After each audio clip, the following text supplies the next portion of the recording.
শেষ, সমাপ্ত। একঘেয়েমি, রোজ রোজ মাছের ঝাল, মাছের ঝোল, আর ভাল লাগে না।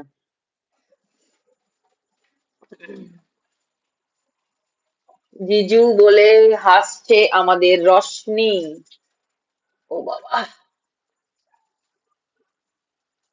দাঁড়াও দাঁড়াও, তোমার জিজু এক্ষুনি তোমার সাথে কথা বলবে, দাঁড়াও। বাবা, বাবা, কাকে শোনাচ্ছ?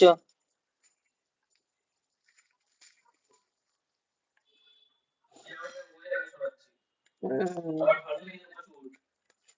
দেখেছো দুষ্টু করি, জিজুর দরদি শালিকার কথাগুলো।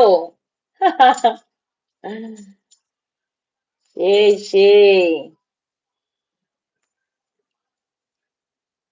একদিন রসনি খাওয়াক না জিজুকে, মাথা খারাপ হয়ে যাবে।